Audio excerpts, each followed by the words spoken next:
Ku mengerti mengapakah harus terjadi di dalam kehidupan ini. Satu perkara yang ku simpan dalam hati, tiada satu pun yang terjadi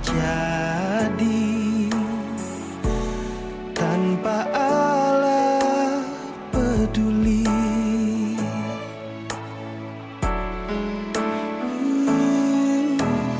Allah mengerti, Allah peduli segala persoalan yang kita hadapi. Takkan pernah dibiarkannya ku bergumul sendiri, sebab Allah mengerti.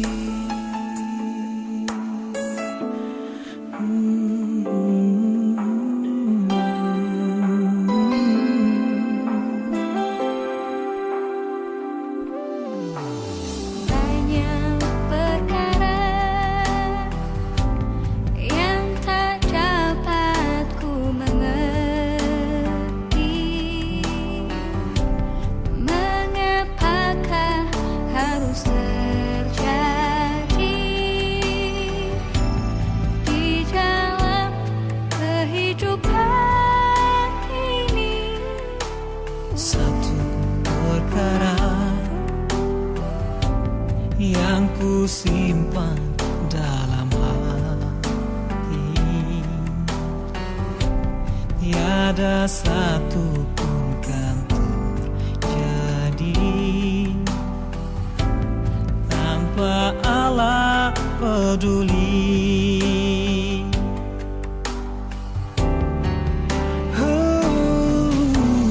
Allah mengerti, Dia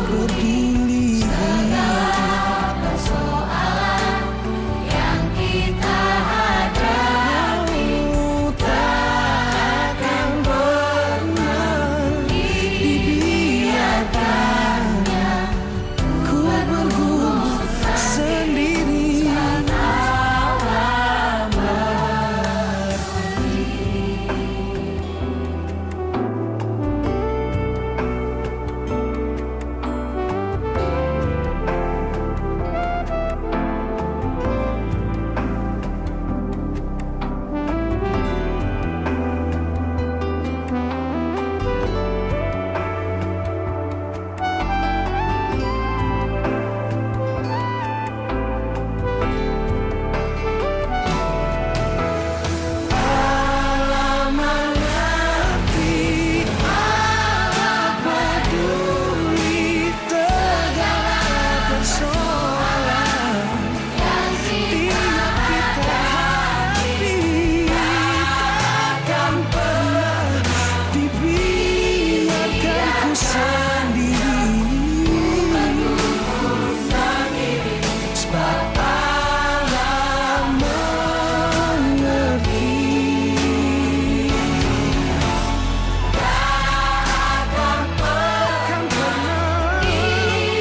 Takkan pernah dibiarkan sendiri, sebab Allah mengerti. Dia tak biarkanmu sendiri, sebab Allah mengerti.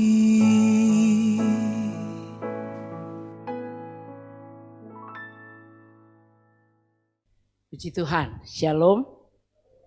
Haleluya. Wah, tidak semangat. Shalom Bapak Ibu.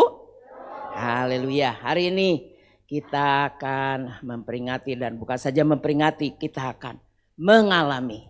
Ya, pagi hari ini diberikan kepada saya satu tema tentang lawatan Allah.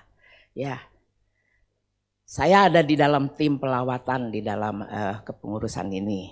Sudah beberapa tahun saya ada di sini. Dan kalau kami melawat kepada jemaat, maka kami membawa sesuatu. Mungkin bukan sebagai buah tangan, tapi sesuatu yang lebih berharga, yaitu membawa firman, membawa iman, membawa pengharapan. Jadi lawatan Allah itu adalah lawatan yang luar biasa. Kalau Allah mau melawat umatnya, maka akan ada satu perubahan. Lewat firman, lewat pujian yang tadi kita nyanyikan ya, bahwa Allah melawat umatnya. Sekarang ini, ya di dalam tahun-tahun terakhir ini kami merasakan tentang betapa kuasa Allah yang luar biasa terjadi di dalam dunia kita. Ya, mari kita membaca bersama-sama dari Kisah Para Rasul 2 ayat yang kedua. Ya. Kisah Para Rasul 2 ayat yang kedua. Tiba-tiba turunlah dari langit suatu bunyi seperti tiupan angin keras yang memenuhi seluruh rumah di mana mereka duduk. Ya. Tiba-tiba pada waktu kenaikan Tuhan, sebelum dia naik ke surga, dia berkata kepada murid-muridnya, jangan tinggalkan Yerusalem sampai kamu dipenuhi oleh kuasa dari Allah. Dan kalau mereka taat dan mereka tetap di Yerusalem, ada yang mau pulang, ada yang sudah pulang. Ya, kalau kita membaca di kitab Kisah Para Rasul, ada murid-murid Tuhan yang mau pulang dan sedang berjalan pulang ke rumah. Tapi Tuhan tidak mau mereka kehilangan. Mereka dijamah Tuhan, mereka dilawat Tuhan. Dalam perjalanan mereka pulang ke rumahnya di Emmaus itu. Tuhan melawat. Tuhan menyertai meskipun mereka tanpa sadar, tidak sadar, sampai satu saat ketika mereka menikmati makan malam bersama, mereka baru terbuka. Iya, saya tidak boleh kembali ke rumah. Saya harus tinggal di Yerusalem, dan mereka kembali malam itu juga. Dan mereka dipenuhi. Dan ketika mereka berkumpul bersama-sama dalam sebuah rumah, mereka berkumpul dan mereka berdoa. Tiba-tiba turunlah dari langit suatu bunyi seperti tiupan angin keras yang memenuhi seluruh rumah di mana mereka duduk. Kita ada di sini. Ya, kita akan menerima lawatan Allah. Ya, kenapa? Karena kita ada di sini dan kita menanti. Ya, seminggu lamanya ini. Ya, saya tidak berkesempatan untuk hadir, tapi saya memantau dan saya melihat tadi malam 35 orang ya saya hitung. Luar biasa. Tapi kita yang tidak berkesempatan datang, bukan berarti Tuhan tidak melawat kita. Hari ini Tuhan melawat kita. Amin. Amin. Ya, mari next berikutnya. Apa itu lawatan Allah? Ya, saya mencatat di sini, lawatan Allah adalah wujud kasih Allah yang hadir secara nyata untuk memulihkan kehidupan, mengobarkan semangat ibadah dan membawa kelepasan dosa. Ya, lawatan Allah itu adalah wujud kasih Allah yang nyata hadir untuk memulihkan kehidupan, mengobarkan semangat ibadah dan membawa kelepasan dosa. Ya, kalau kita tahu bahwa lawatan Allah di hari Pentakosta itu adalah kegenapan daripada janji Tuhan Yesus. Next berikutnya. Apa janji Tuhan Yesus itu? Mari tolong bacakan Saudari Happy Yohanes 14 ayat 26. Atau baca saja dari sini. Sudah ada di sana ya, aku Yohanes pasal 14 ayat yang ke-26. 16 dulu. Yohanes 14 ayat yang ke-16. Ya.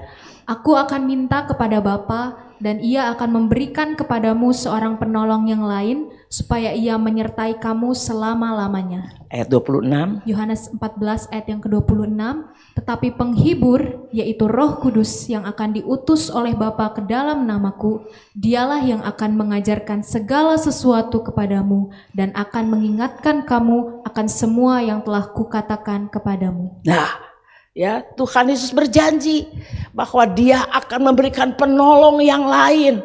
Kenapa? Karena Tuhan Yesus akan naik ke surga. Secara nyata, secara pribadi, secara wujud, Dia tidak akan ada bersama-sama dengan murid-muridnya.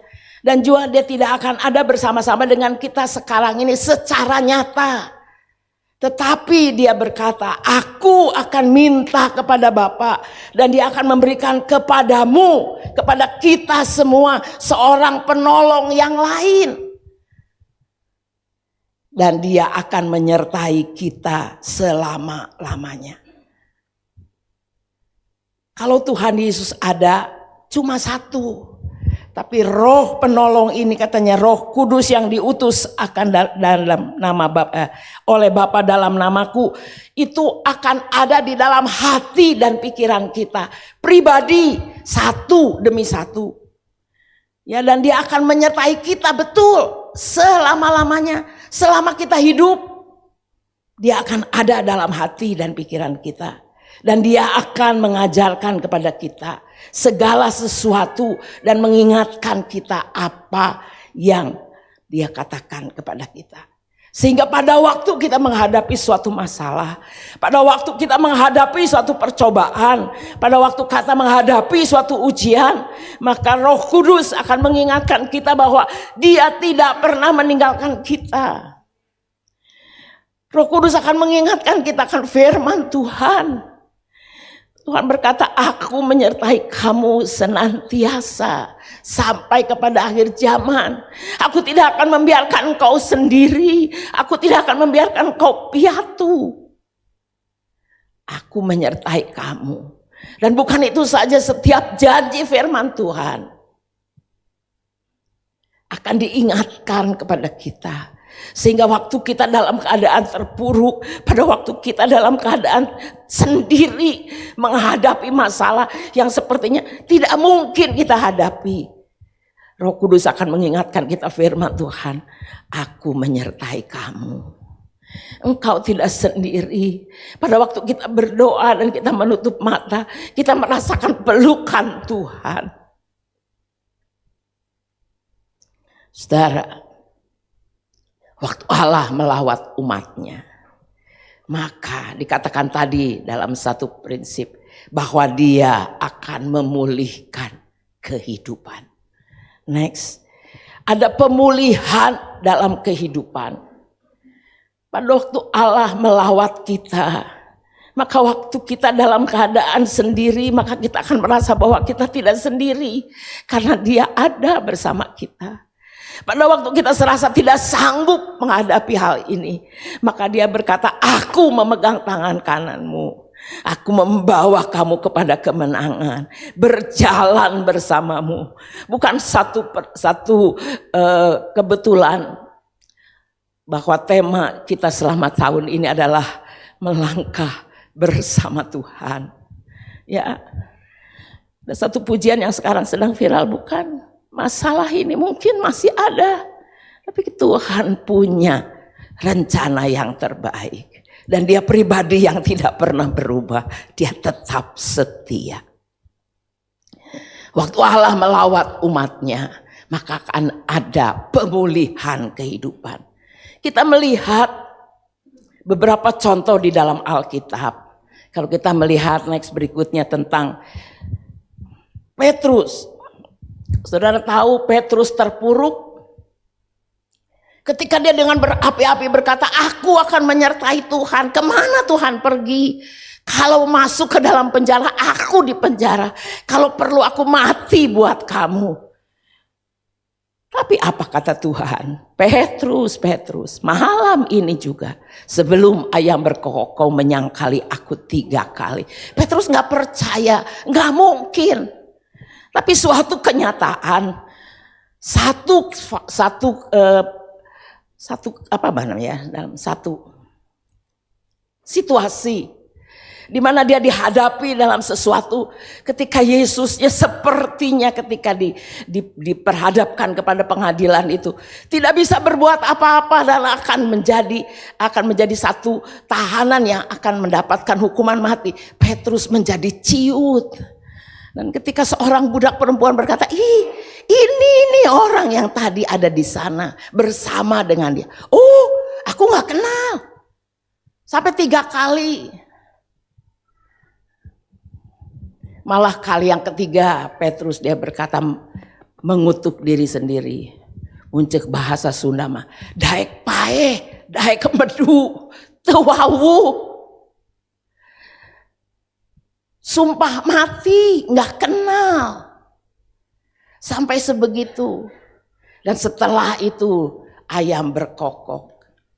Dan ketika Petrus memandang Yesus, Yesus memalingkan mukanya dan melihat Petrus. Di situ Petrus sadar bahwa dia sudah menyangkal.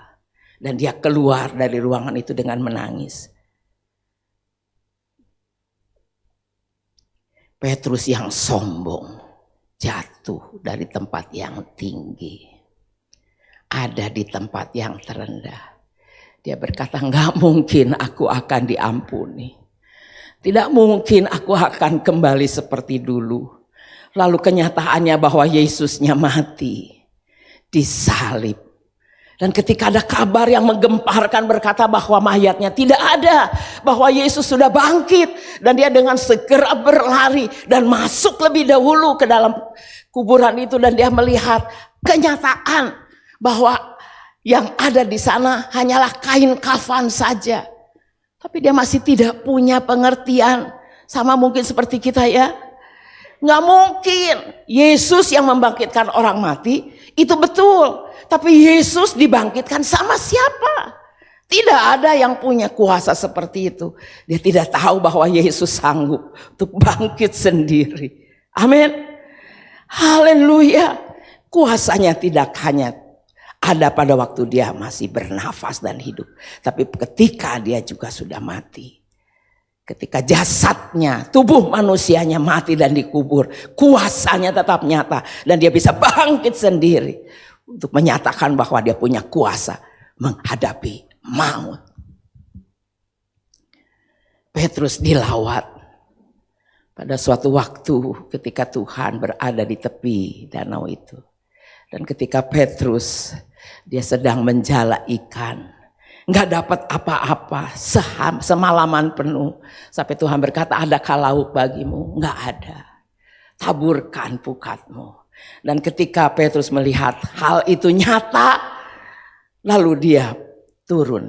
Dan dia kembali ke pantai. Di situ sudah ada ikan yang dipanggang. Dan roti yang masih hangat. Luar biasa. Lawatan Tuhan itu pas. Tuhan tidak pernah melawat umatnya dalam keadaan sengsara dan terpuruk. Hanya begitu saja. Tapi Tuhan sediakan segala sesuatu yang diperlukan. Lalu 3 kali Tuhan bertanya, Petrus, anak Yonas, apakah engkau mengasihi aku? 3 kali Tuhan pulihkan. Dan setelah itu, ketika Petrus bersama-sama dengan murid-muridnya, ada di dalam rumah itu dan berdoa. Dan mereka dilawat Allah. Mendapatkan kuasa Roh Kudus. Petrus dengan berani berkata, aku tidak mabuk. Hari masih pagi. Kami semua diberkati Tuhan. Dan dia bersaksi dalam nama Tuhan. Saat itu dikatakan Tuhan bekerja. 3.000 orang bertobat dan dibaptis. Pemulihan kehidupan. Seperti apa kehidupan kita terpuruk. Kadang-kadang kita bukan terpuruk oleh keadaan situasi kehidupan yang susah. Tapi kadang-kadang kita terpuruk oleh keadaan nyaman. Itu saya harap alami. Begitu nyaman sampai rasanya ya biasa aja. Kalau dapat sesuatu yang indah, ya biasa aja, itu memang berkat Tuhan. Itu memang haknya Tuhan buat kita. Itu hak kita menerima. Kenyamanan, sukacita, damai sejahtera itu Sampai satu saat saya merasa kalau doa sepertinya nggak ada apa-apa ya. Hati-hati Bapak Ibu Saudara. Itu terpuruk secara rohani. Bukan karena keadaan susah sampai kita, apakah Tuhan itu ada ya apa enggak? Apakah Tuhan itu masih punya kuasa atau enggak? Tapi ketika kita merasa nyaman, kita merasa bahwa semua baik-baik saja dan kita berjalan secara lurus, hati-hati. Itu berarti kita sudah sedikit menyimpang. Apakah masih Anda merasakan ketika Anda datang berdoa dan air mata turun? Kalau rasa Anda berdoa biasa saja, hati-hati. Kadang-kadang kenyamanan membuat kita terpuruk dan menjauh dari Tuhan. Satu lagi yang sangat-sangat luar biasa adalah seorang yang bernama Saulus. Saya mencatat di sini, Saulus sang pemburu dan pembunuh. Oh, dia merasa bahwa ketika dia memburu anak-anak Tuhan, memburu pengikut-pengikut Yesus yang dari Nazaret itu, dia melakukan sesuatu yang benar di hadapan Allahnya. Dan bukan itu saja, dia dengan semangat meminta sesuatu surat supaya dia mendapat hak penuh untuk menangkap dan membawa anak-anak Tuhan masuk penjara, kalau boleh dihukum mati. Tapi apakah Tuhan membiarkan itu? Tidak. Ada rencana Tuhan yang baik. Ada rencana Tuhan yang luar biasa. Saulus yang sebagai seorang pemburu dan pembunuh, yang ditakuti, dilawat Tuhan dalam satu perjalanan. Dia melihat satu cahaya dan matanya jadi buta. Dan dia berkata, siapakah engkau? Aku Yesus. Begitu kata. Tapi kata itu hanya didengar oleh Saulus. Lalu Saulus dibawa masuk ke dalam sebuah rumah. Di sana Tuhan berkata kepada seorang pengikutnya, pergi kepada seorang yang bernama, aku lupa itu.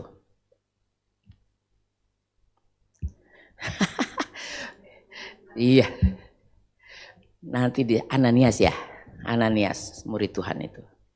Tapi Ananias berkata, Tuhan, dia seorang pemburu, dia seorang pembunuh. Kalau dia sekarang kembali melihat dan dia akan kembali memburu kami, jangan-jangan saya ditangkap pertama kali. Tuhan berkata, no, aku punya rencana yang hebat. Tahu, Tuhan pulihkan. Kalau Tuhan pulihkan tidak sepotong-sepotong, Tuhan pulihkan penuh. Dan dia berbalik dari seorang pemburu dan pembunuh. Dia menjadi pengikut Yesus yang militan. Dan dia berjuang di garis depan. Berapa banyak surat-surat Paulus di dalam Alkitab saudara. Yang memberitakan bahwa Yesus itu adalah Allah yang hidup. Bahwa setiap anak-anak Tuhan patut untuk hidup bersama dengan Tuhan. Wajib hidup seperti Kristus hidup. Itu Saulus. Dan dia berganti nama menjadi Paulus. Berapa banyak? Kalau kita terpuruk saat ini, mari datang kepada Tuhan. Hari ini ada lawatan Allah. Di sini tadi kata nyanyian, biarlah kita merasakan bahwa kenyataan perubahan itu, pemulihan kehidupan itu nyata di sini. Jangan pindah atau jangan tinggalkan tempat ini tanpa merasakan pemulihan Allah. Yang kedua, bukan saja pemulihan yang diberikan pada waktu Allah melawat umatnya, tapi akan ada kobaran semangat dalam ibadah. Kalau kita membaca dalam Kisah Rasul-Rasul pasal 2 ayat yang berikutnya, dikatakan jemaat itu dirubah Tuhan.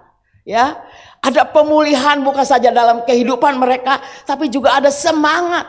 Tadinya mereka yang terpuruk dan hanya berani ada di dalam suatu ruangan yang tertutup, terkunci, nggak berani keluar, nggak berani bicara. Sekarang mereka mengadakan pertemuan-pertemuan.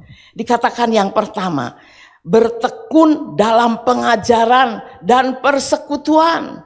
Mereka bertekun dalam pengajaran rasul-rasul dan dalam persekutuan. Dan mereka selalu berkumpul untuk memecahkan roti dan berdoa. Di samping pemulihan kehidupan akan ada pertumbuhan secara rohani. pertumbuhan dan rasa ingin selalu bersama, selalu ingin berkumpul dan mendengar apa yang baik, pengajaran-pengajaran apa yang bisa diterima, ya, yang membuat mereka bisa bertumbuh di dalam Tuhan. Pengurus di tempat ini merencanakan satu terobosan bahwa sidang jemaat diharapkan untuk bisa mendapatkan PA, ya. Puji Tuhan, itu adalah realisasi dari lawatan Tuhan. Ya, akan ada PA itu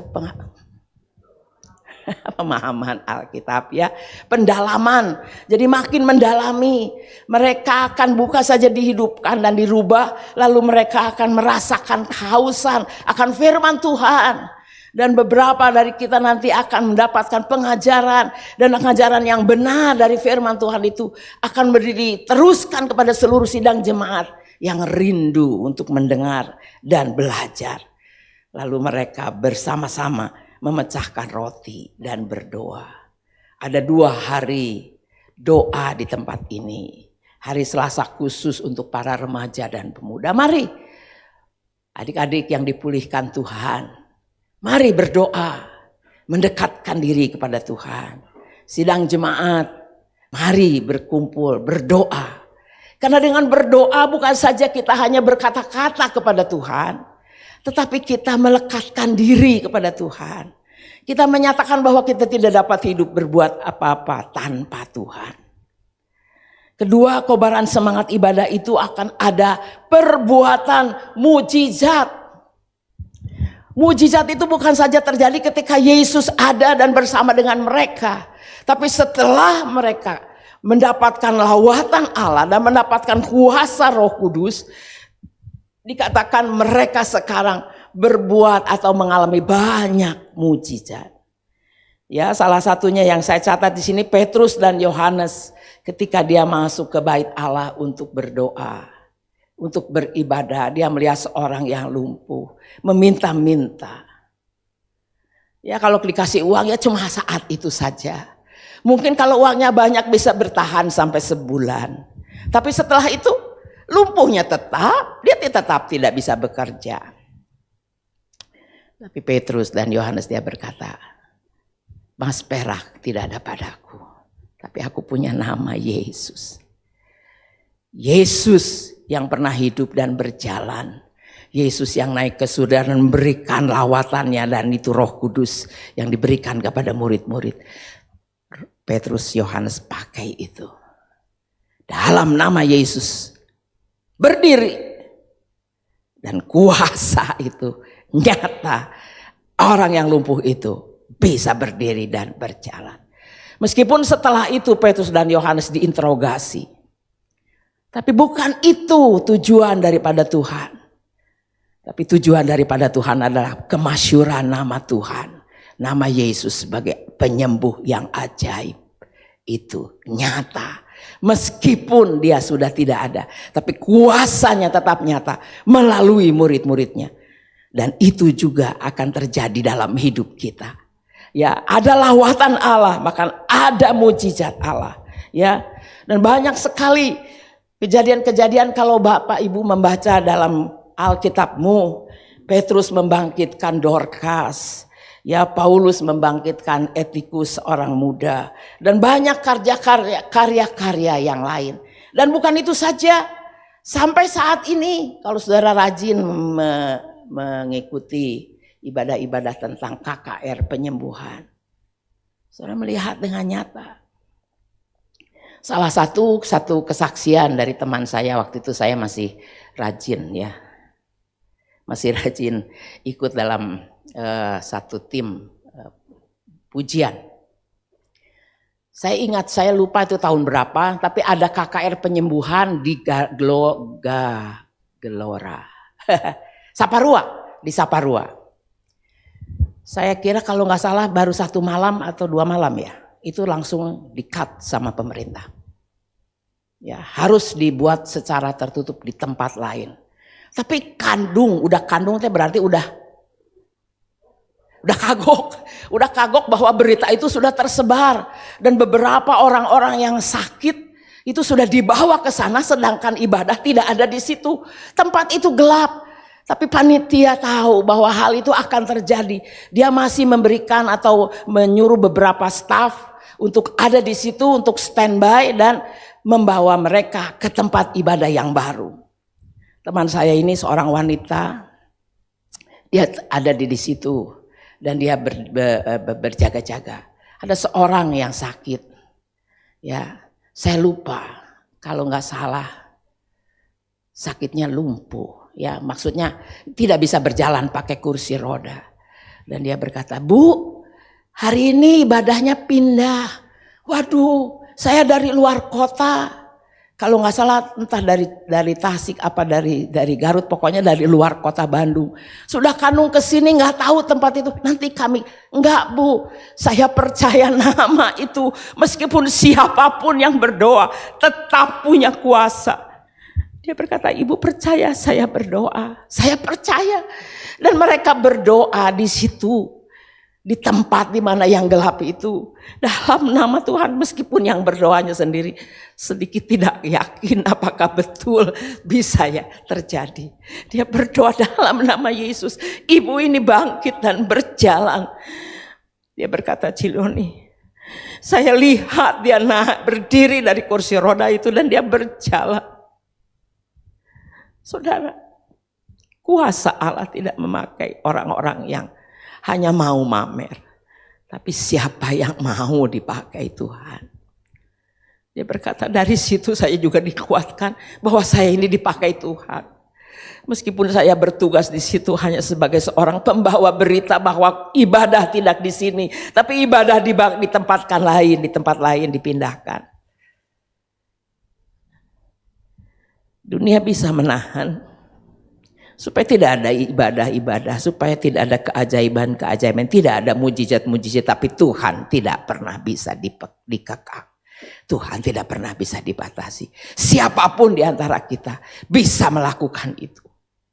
Satu kali saya ada suatu benjolan di daerah payudara saya sebelah kiri sudah diangkat, tapi jadi lagi. Saya berkata, "Tuhan, masa mesti operasi lagi?" Ada kebaktian KKR penyembuhan waktu itu kalau nggak salah dari pembicara dari luar negeri. Itu diadakan di satu hanggar di Husein. Ya karena pengen di depan jadi saya datang setengah jam atau 1 jam sebelumnya udah di depan. Jadi tinggal di depan. Persis di depan mimbar. Menunggu sambil menunggu sampai ibadah sudah pujian. Hamba Tuhan yang luar negeri itu nggak bisa datang. Semua orang kecewa, sebagian besar pulang. Tapi saya berkata, Tuhan, kalau kuasa Tuhan ada siapapun, Tuhan bisa pakai siapapun. Tuhan berkata, kalau kamu tidak bernyanyi, batu ini juga Tuhan bisa pakai untuk menyanyi, betul? Itu kata Tuhan.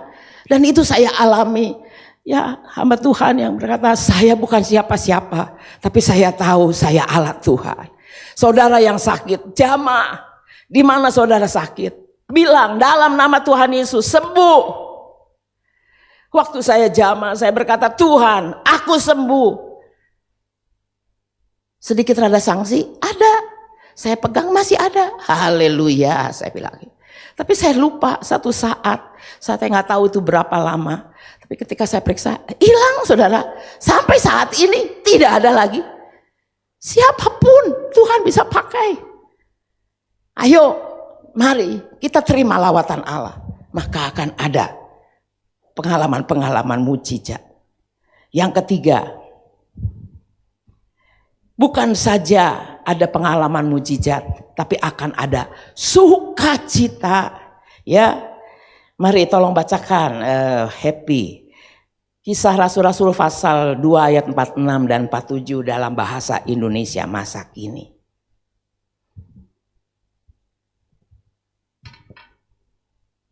Kisah Para Rasul 2 ayat 46 sampai 47.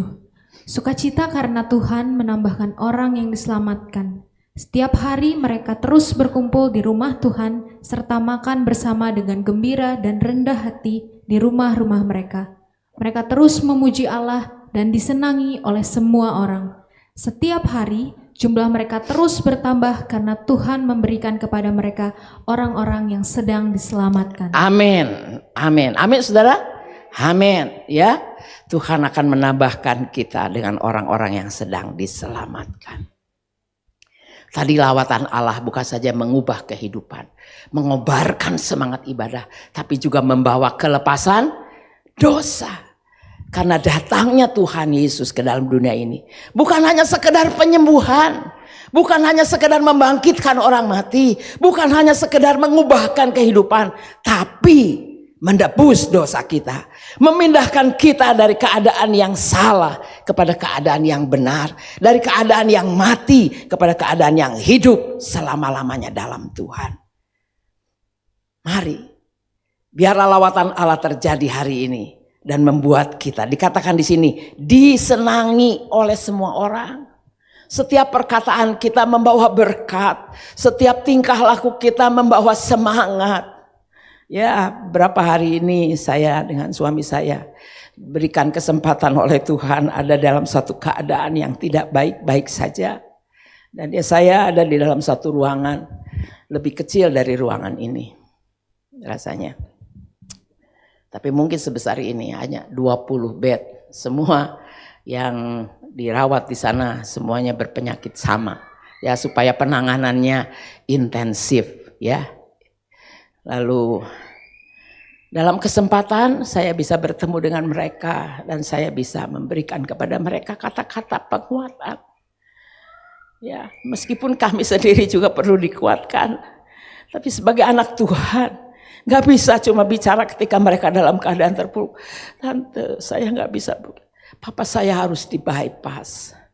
Bypass itu adalah suatu operasi besar, operasi jantung yang besar. Mereka takut, saya berkata, dia bukan seiman. Pakai kerudung, saya berkata, Allah pasti tidak akan memberikan yang salah. Percaya, percaya. Seperti saya juga percaya, saya punya Allah yang kuasa. Ayo percaya kepada Allah, kepada Tuhan. Ya, kalau kita ditempatkan di suatu tempat, bukan satu kebetulan. Jadikan jadi alat untuk memuliakan nama Tuhan. Next, berikut yang terakhir, lawatan Allah yang sedang dilangsungkan hari ini akan mengubah kehidupan kita. Jangan mau pindah dari tempat ini ya, jangan mau pulang kalau belum diubahkan. Tuh, ayo saudara siap? Jangan pulang. Minta pengubahan dari kehidupan kita. Ubahkan hati kita, ubahkan karakter kita menjadi kesenangan bagi nama Tuhan. Dan kita akan mengalami mujizat Tuhan. Akan ada kobaran semangat, pertumbuhan jiwa-jiwa. Dan saya percaya tempat ini akan penuh dari bawah sampai ke atas. Karena Tuhan akan menambahkan jiwa-jiwa yang sedang diselamatkan hari ini. Saudara percaya? Mari kita terima lawatan Allah. Nyatakan hari ini.